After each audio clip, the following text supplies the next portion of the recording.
Buenos días. En esta tercera sesión del taller, el doctor Álvaro Pornoy nos hablará sobre la hepatitis C, su prevención, su diagnóstico y su tratamiento. El doctor Pornoy actualmente se desempeña como funcionario de la Secretaría de Salud del Departamento de Sucre. Doctor Pornoy, buenos días. Siga usted. Muy buenos días a todos los presentes. Hoy tenemos el tema de hepatitis viral C. Ya desde Hipócrates, me hace el favor y todavía no la pases, por favor. No la pases todavía. Regresa. Ya en el año 400 antes de Cristo, el señor Hipócrates nos había hablado de una ictericia epidémica. Y en Europa, en las épocas de guerra, en los años 1800, 1900, que corresponden a los siglos XVII y XVIII, se documentaron brotes de ictericia en épocas de guerra. Hasta la Segunda Guerra Mundial se desconocía que los virus eran la principal causa de las enfermedades hepáticas, de la gentilecia y la pasa.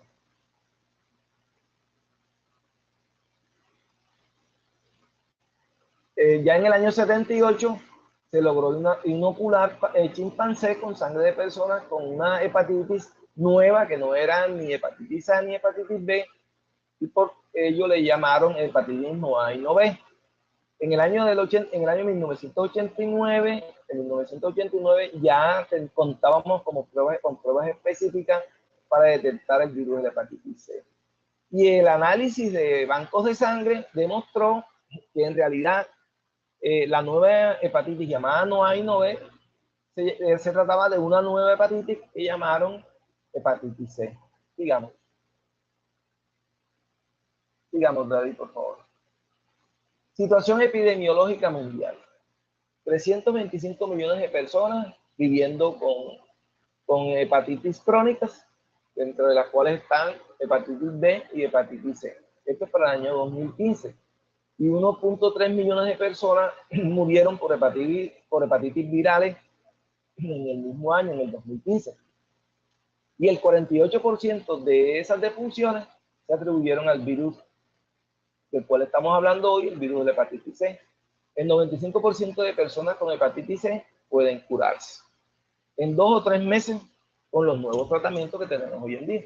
Digamos. Mire, observen este contraste. 2.8 millones de personas presentan hepatitis B en este momento. Pero observen este número, 7.2 millones, casi 3 veces lo anterior, padecen hepatitis C crónica. En la región de las Américas, estamos hablando de Latinoamérica, esto es Latinoamérica, hubo para el año 2013 125.700 defunciones. Y el 80% de estas defunciones se debieron al virus de la hepatitis C. Y les presentamos al primer genotipo, el número 1, que es el causante del 70% de las infecciones en Latinoamérica. Sigamos, David. Esta gráfica nos está diciendo que en el año 2016 hubo 220 nuevos casos. 145 pacientes que se le hicieron recobros por atención, una prevalencia para el año pasado entre 0,85% y 0,79%. 7.161 personas aparecen registradas en los RIT como atendidas, tanto en la consulta externa como en las urgencias. Digamos.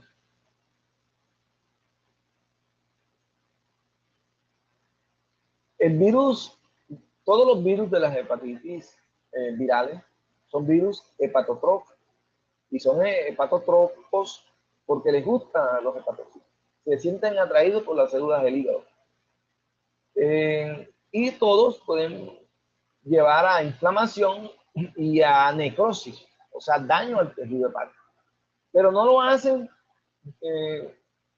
directamente, sino a través de procesos, de reacciones del huésped, o sea, de los seres humanos, que hacen una inflamación y necrosis y pueden terminar en una hepatitis crónica. El término hepatitis viral suele referirse a enfermedades causadas por los 5 virus, no solamente por el virus de la hepatitis C. Digamos.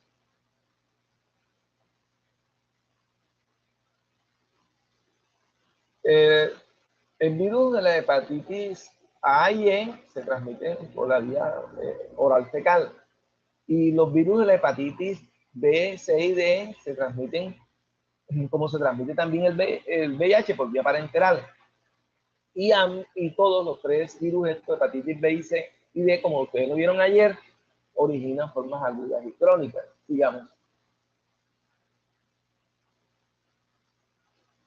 No solamente los virus de la hepatitis son los que nos pueden producir inflamación hepática, también lo hacen, por ejemplo, estos 9 que tenemos aquí, desde el virus de Epstein-Barr al adenovirus, pasando por la rubiola, parotiditis, varicela zoster, fiebre amarilla.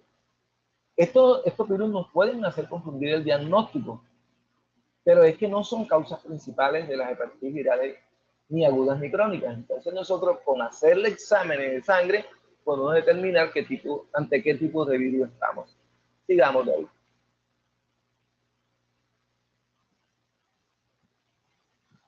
La familia a la que pertenece el virus de hepatitis C es la familia Flaviviridae, que se conocía, como ya les dije, como hepatitis no A o no B. También podemos decir que es el único representante de una especie que se llama la especie Hepacivirus. Predominantemente se transmite por vía parenteral, o sea, por vía sanguínea. El genoma viral tiene 9.379 pares de base y es un virus de RNA, ácido ribonucleico, de cadena sencilla y codifica sus propias proteínas, tanto estructurales como no estructurales. Sigamos, David.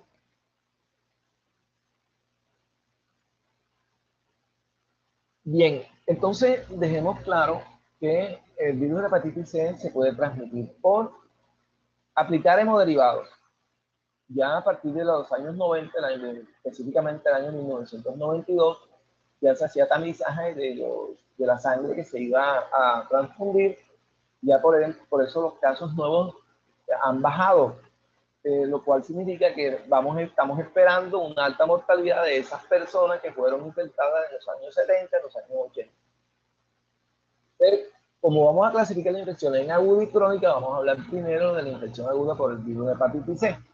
Los síntomas se parecen a todos los de la hepatitis, a todas las hepatitis, tanto la hepatitis B, la C y la delta.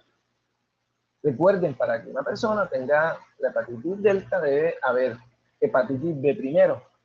Ella sola no puede infectar, tiene que haber una condición en que tengan primero hepatitis B. Y hasta un 25% desarrollan ese tinte amarillento que nosotros los médicos le llamamos ictericia. Correcto, entonces hay una gran cantidad de personas, casi un 75%, en que la enfermedad pasa casi que desapercibida. Nosotros los médicos le llamamos esto, que son enfermedades silentes, las cuales no podemos nosotros al ojo de buen cubero decir este paciente tiene una hepatitis. Los periodos de incubación para la hepatitis viral C va de 14 días, es temprano tanto como 14 días a 120 días con un promedio de 50 días. Hemos llamado fase preictérica aquellos episodios donde las personas manifiestan que tienen cansancio crónico, tienen cansancio, se fatigan, tienen falta de apetito, o sea, anorexia, tienen dolor en la parte alta y derecha del abdomen, que nosotros llamamos hipocondrio derecho, y presentan ciertos episodios febriles que llamamos febrícula, y que pueden durar de 2 a 10 días. Después de esos 10 días, 12 días, puede presentarse la ictericia, que sabemos que solo se presentan hasta en un 25% de los pacientes y que no se presentan en más de eso.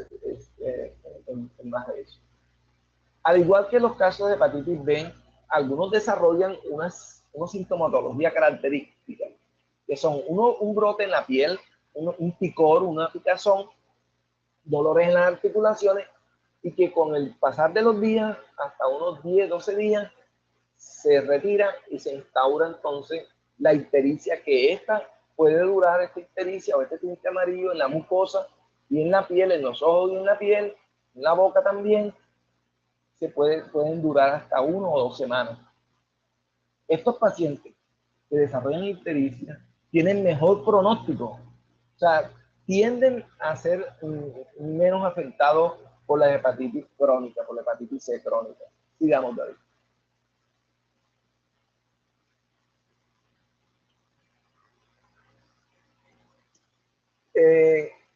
Los pacientes que tienen aminotransferasa, después que se les da la enfermedad aguda, ellos tienden a tener unos niveles de enzimas hepáticas.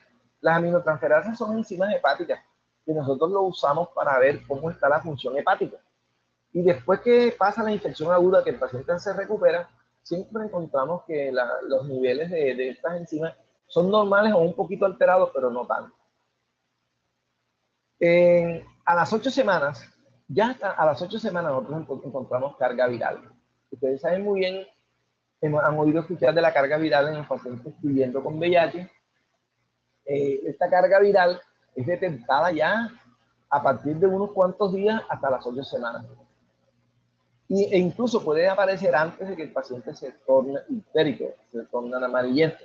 En cambio, el inmunoensayo, o sea, la prueba de ELISA, la que detecta anticuerpos, es a partir de las 8 semanas, no antes. O sea que nosotros detectamos más la hepatitis viral C con carga viral que con ELISA. Pero hacemos ambas. Pero tenemos que tener en cuenta que la carga viral se presenta primero y posteriormente podemos encontrar anticuerpos y entonces hacemos ELISA. Sigamos, David.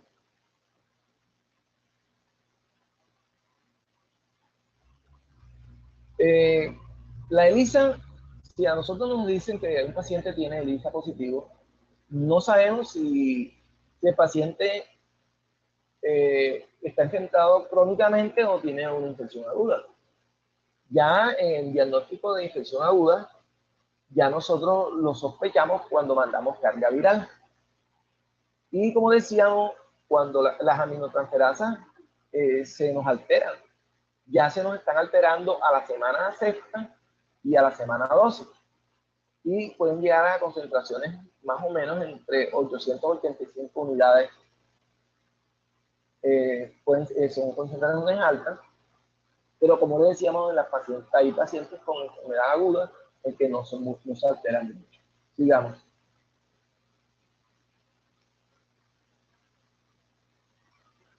Entonces, nosotros en la enfermedad aguda tenemos poca sintomatología y se parecen a todas las hepatitis. Pero recordemos la propensión de la hepatitis C de hacerse crónico. En un 85% se hace crónico. Entonces el virus, ya estando crónico, permanece, persiste y después puede aparecer años después, décadas después, con ya manifestaciones severas, con hepatopatías terminales, con daño hepático terminal. Entonces, bajo este punto de vista, que tiende mucho a la cronificación, está justificado hacer tamizaje entre las poblaciones, caracterizar las poblaciones, que no se está haciendo. La hepatitis C poco provoca hepatitis fulminante. La que más provoca hepatitis fulminante es la hepatitis A, la que se adquiere por vía oral fecal. Cuando tenemos hepatitis B o infectada con hepatitis C, puede haber, se eleva un poquito más la frecuencia de insuficiencia hepática fulminante. Digamos,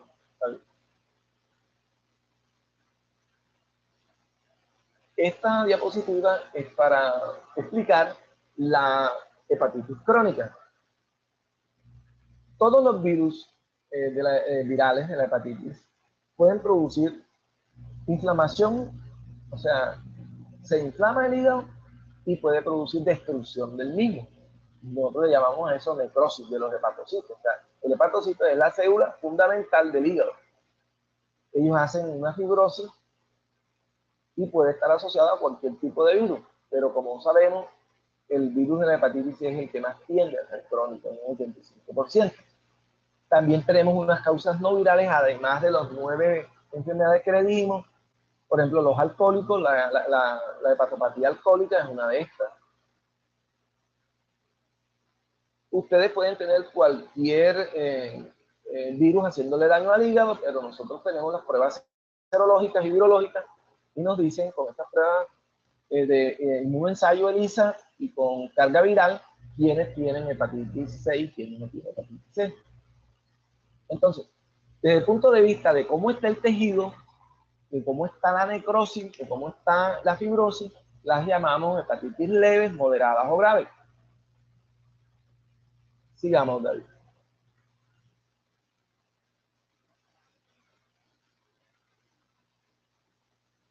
Entonces, fíjense el contraste. La hepatitis B se cronifican hasta el 1%. O sea, relativamente, entre comillas, es benigna, solo el 1% de los casos. Pero fíjense muy bien que la hepatitis C, el 85% progresa a infección crónica. Pero hay una excepción en la hepatitis B, los recién nacidos y los lactantes. Los recién nacidos y los lactantes con hepatitis B, el 90% progresa a infección crónica. Y por eso es que nosotros tenemos que tener implementado la profilaxis de estos niños cuando son hijos de madre con hepatitis B. O sea, tenemos que darle la vacunación y darle la inmunoglobulina antihepatitis B. Bien, entonces nosotros tenemos un virus sensacional, es un virus sorprendente. Bajo presión, si el sistema inmunológico del ser humano lo presiona o alguna droga lo presiona, el medio ambiente lo presiona, ellos incluso pueden replicarse muchísimas veces, tantos como 10 a la 11, 10 a la 12 billones por día. Esto lo hace sin que tenga una enzima o una herramienta que evite los errores. Cada vez que se replica, sale un nuevo virus. O sea, hace mutaciones. Entonces nosotros podemos tener 6 tipos de virus de hepatitis C y podemos tener más de 50 subtipos, pero hay tanta replicación y tanto virus que hace mutación que nosotros le hemos llamado, le hemos dado un nombre a eso que se llama cuasiespecie. O sea que realmente en una misma persona, no podemos encontrar un solo tipo, encontramos múltiples tipos de hepatitis C. Y por este motivo nosotros no hemos podido obtener, no se ha podido obtener una vacuna. Digamos, ¿cómo hacemos el diagnóstico? Lo hacemos con inmunoensayo, que es la prueba ELISA, que tiene una alta especificidad, o sea, en un 99%. Pero nos queda un 1%. Y podemos tener falsos positivos, o sea, personas que con ELISA positiva y que no tienen la enfermedad, puede deberse a otras enfermedades por una enfermedad, una colagenosis, un lupus u otra enfermedad. Pero también nos puede salir la ELISA negativa en los pacientes inmunosuprimidos, aquellos pacientes que viven con VIH, aquellos pacientes que viven con leucemia o que son tratados con inmunosupresores. Sigamos, David, por favor. La siguiente. La carga viral, ya habíamos dicho que ya a la segunda semana, después de exposición, podíamos detectar los pedacitos de RNA viral. Los pedacitos de RNA lo podemos detectar. Pero el inmunoensayo o la ELISA la obtenemos después de la semana 8 a la semana 12 después de exposición. Sigamos.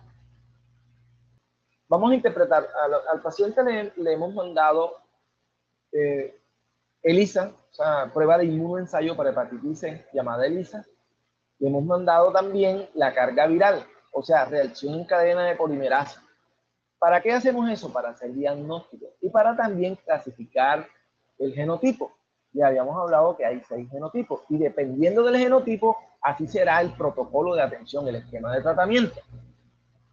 Y habíamos dicho que el 70% de estos genotipos era genotipo 1 para Latinoamérica e incluso para los Estados Unidos, para Norteamérica. Si yo tengo una ELISA positiva y tengo una carga viral positiva, estamos ante una infección por hepatitis C. Pero no podíamos decir si es una hepatitis C aguda o una hepatitis C crónica, sino que tenemos que remitirnos a la clínica, al concepto clínico, al contexto clínico. Podemos decir, por ejemplo, que un paciente tiene ictericia, está amarillo, tiene cansancio, tiene falta del apetito, vomita, tiene dolor en el hipocondrio derecho, o sea, en el abdomen, en la parte superior derecha del abdomen, tiene artralgia, tiene un brote en la piel, y esto entonces estamos ante un caso de hepatitis aguda. o ellos nos manifiestan que se funcionaron o que le hicieron alguna transfusión. Y en las hepatitis crónicas, en una cantidad grande, numerosa, no hay ningún síntoma. Y lo que encontramos sería entonces unas enzimas hepáticas, o sea, son unos productos hepáticos, unas proteínas hepáticas, que nosotros llamamos perfil hepático, que son las aminotransferasas, la alanino y la aspartato transferasa.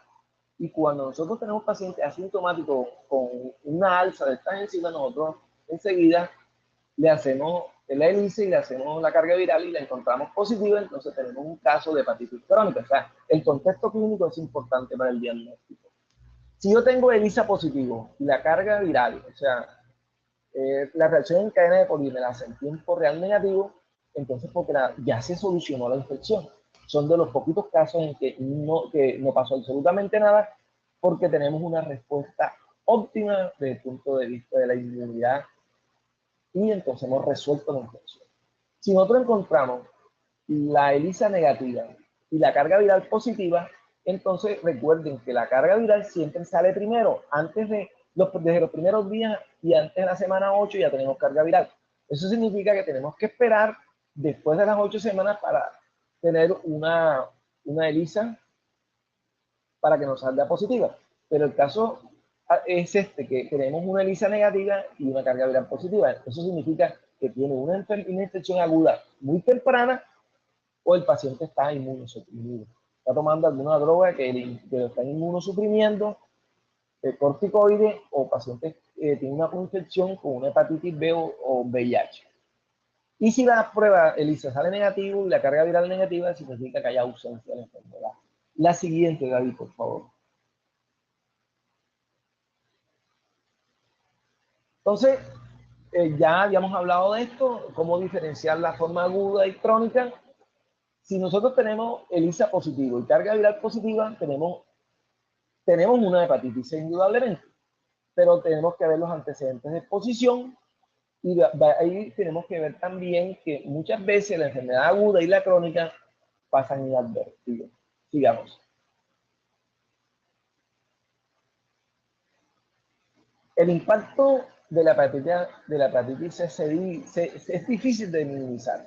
Y esto se debe a que los tratamientos son costosísimos. Solo en Estados Unidos anualmente superan los $1.000 millones. Y el 40% de todas las personas que viven con hepatitis C van a trasplante. O sea, casi todo, el 40% de las invitaciones de trasplante son pacientes con hepatitis C. O sea, ese impacto es duro, es difícil de minimizar. Y la mayoría sabemos que de las hepatitis C son personas que detectamos que son asintomáticas o que se realizan unas pruebas hepáticas y aparentemente están bien y le hacemos diagnóstico. Sigamos. Entonces ya cuando hagamos el diagnóstico ya es tardío. Entonces, ¿cuál es el prototipo de paciente que nos llega a nosotros? Nos llega asintomático, pero nos llega con cansancio. Que ese es lo más típico que encontramos. El cansancio, o sea, la astenia, pero también lo encontramos con pocas ganas de comer, lo encontramos con dolores articulares, con brotes, y a rasgos generales todas las hepatitis C clínicamente se parecen. Podemos encontrar anomalías en las enzimas hepáticas. ¿Ya? Solamente podemos encontrar alguna anomalía. Y por último, podemos encontrar un paciente ya con cirrosis, y esto ya es algo catastrófico. Se produce, por ejemplo, en estos pacientes hiperesplenismo. ¿Qué significa hiperesplenismo? Que el vaso está reclutando, y que el vaso es por así decirlo, es el cementerio de las células de la sangre. Y podemos encontrar plaquetas disminuidas. Por eso es que a todos los pacientes con hepatitis viral C tenemos que hacerle pruebas de coagulación, tiempo de protombina. Ese tiempo de protombina es para saber y estar seguro que el paciente no nos va a sangrar. Sigamos.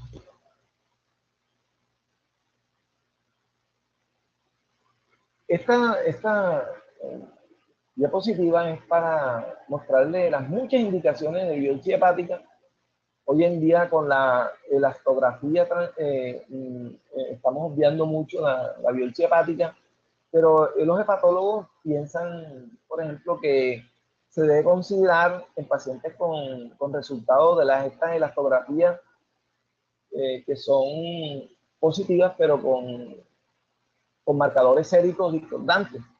Ellos, para hacer un diagnóstico correcto de la hepatitis, entonces recomiendan hacer biopsia. También en casos de niños con anormalidades clínicas que tienen altos niveles de enzimas hepáticas, también debe considerarse hacer una biopsia. Esta diapositiva está más que todo dirigida a hepatólogos, a personas que hacen biopsia, no hacia nosotros. Estamos aprendiendo este tema. Sigamos, David. La coinfección, o sea, tener hepatitis C y tener VIH. Tenemos que investigar a todo paciente que tiene VIH, tenemos que investigarle, hacerle pruebas, hacerle una ELISA de hepatitis C, de inmunoensayo de hepatitis. ¿Por qué? Porque alrededor del 33% de los pacientes que viven con VIH presentan coinfección con hepatitis C. Sigamos, David, por favor.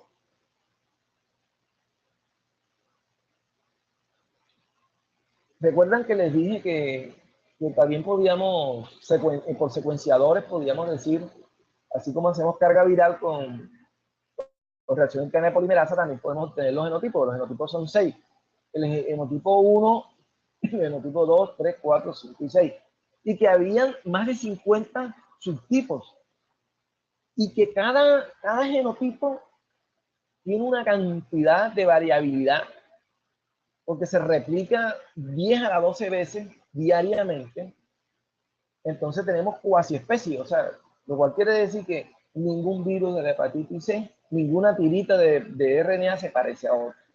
Hay mucha variabilidad genética y por eso es la razón en que no hemos encontrado una vacuna que nos proteja realmente en un porcentaje excelente, en que sea un buen porcentaje contra la hepatitis C, como si hay vacunas, por ejemplo, contra la hepatitis B, que no se replica tanto como este. Sigamos, David. El tratamiento.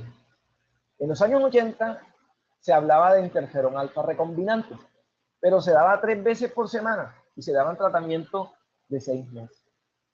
Encontraron que había mejorías, decidieron dar el doble de meses, ya no se daban 6 meses, sino 12 meses, y ya el éxito ya rodeaba el 20%. De nuevo sale una droga nueva llamada ribavirina, que unido al interferón ya se producían éxitos del 40%. No sabemos cómo actúa la ribavirina, sabemos que es un nucleósido de guanina, bioquímicamente hablando es un nucleósido de guanina, pero no sabemos cómo actúa. Sigamos. Sigamos, Don. Gracias. Bien. Si nosotros obtenemos una respuesta viral sostenida después de un tratamiento, podemos hablar que estamos curados. Y esto mejoró aún más cuando se le añadió una molécula llamada polietilenglicol al interferón. Y entonces se llamó a llamar pegilado. Por eso el nombre de interferón pegilado. Duraba más y ya no se daban 3 inyecciones, sino una inyección a la semana en lugar de las 3 que se daban antes. La infección, podemos tener infección recidivante una vez que se haya hecho un trasplante. O sea, los trasplantes no garantizan un 100% de que no se vuelva a presentar la enfermedad. Eso es un apunte aparte. Sigamos, David, por favor, la otra. Miren, ahora vienen una serie de diapositivas que culminan, que nos hablan de prescripción y suministro del tratamiento. Esto como para familiarizarnos con nombres, pero realmente no es el caso de la presentación actual, no está a nuestro nivel. Esto es para infectología, para infectólogos y hepatólogos. Vamos a dar un ejemplo. La Levipasvir y sofosbuvir. Está indicado en los genotipos 1, pero en ningún momento está indicado en los genotipos 2 o 3. O sea, estos son protocolos de atención según el genotipo. Sigamos, David, por favor. Pásame todas estas diapositivas. A la otra, pásame esta también. Esta habla de daclastasvir, sofosbuvir. Esta habla de daclastasvir y azunaprevir. Y esto es para, para el genotipo 1BA. Estos son para hepatitis con genotipo 1, pero que tienen unas características diferentes. Realmente es complejo el protocolo de manejo de estos pacientes. Esto se da para los infectólogos. Sigamos. Esto lo manejan los infectólogos. Sigamos. Sigamos. Y esto aquí tenemos dosificaciones. Por ejemplo, veamos aquí 90 miligramos más 400 miligramos de sofosbuvir, una dosis en la mañana, en la mañana, hablan de dosis en la mañana, dosis en la tarde. Esto es para entender que hay bastantes antirretrovirales en el momento, pero todos estos antirretrovirales tienen efectos secundarios, tienen efectos colaterales, y hay que saberlos manejar, saber prescribirlo y saber mandárselo a cada genotipo existente. Digamos. Bien, esto es importante. Nosotros podemos sorprendernos que con un tratamiento nosotros obtengamos, antes de que se acabe el tratamiento, a la semana 4, una respuesta virológica rápida. Son pacientes que tienen la carga viral indetectable a las 4 semanas. Esta respuesta virológica se llama respuesta rápida. Pero también podemos tener una respuesta virológica aceptable, muy buena, que la podemos llamar respuesta virológica temprana, que puede ser una respuesta aceptable, muy buena, antes de la semana 12, con una respuesta parcial, y después de la semana 12 también, que podemos tener una respuesta completa. Y se llama temprana porque ya a las 12 semanas de tratamiento tenemos una muy buena respuesta con una carga viral indetectable. Allá al final del tratamiento le mandamos una carga viral, y a la semana 24 y a las 48, que es el promedio realmente de lo que dura el tratamiento, ya tenemos cargas indetectables, y a eso le llamamos respuesta al final del tratamiento. Lo que más van a escuchar ustedes es lo que se llama respuesta viral sostenida, o llamada RBS, que es cuando se negativiza la carga viral después de la semana 24 de terminado el tratamiento. Eso es lo que nos interesa, es lo que nos está diciendo que el paciente está curado. Digamos, David, por favor. Entonces, respuesta viral sostenida, pacientes curados después de 24 semanas de ya haber recibido el tratamiento. Mire, este es un caso de un paciente que tiene VIH, pero que también tiene hepatitis C. Ellos, cuando se les da el interferón pegilado más ribavirina, y no tenemos respuestas tan altas del 85%, pero sí tenemos respuestas aceptables en un 50 o un 66%. Estamos hablando de pacientes que viven con VIH y que viven con hepatitis C. Tienen una respuesta no tan buena como la del que solo tiene hepatitis C, pero no deja de ser buena. Deberían administrarse en todos los pacientes que tienen infección de hepatitis C y VIH, deberían administrarse 48 semanas completas. El tratamiento antiviral de los pacientes no se ha demostrado que haya más hepatotoxicidad por los fármacos tanto antirretrovirales para el VIH como para la hepatitis C. No tampoco indica que si yo tengo la coinfección voy a progresar rápidamente, voy a deteriorarme rápidamente por el VIH. O sea, la coinfección no deteriora la evolución del paciente, no te da pronóstico, no te dice te vas a complicar más. Así que no hay esa preocupación, porque con tratamientos que hay actualmente son tratamientos óptimos, y los infectólogos saben qué mandarle y qué combinar, porque cada tratamiento es individualizado. Sobre todo aquí, la palabra individualizar, esquemas de protocolos de tratamiento es muy importante.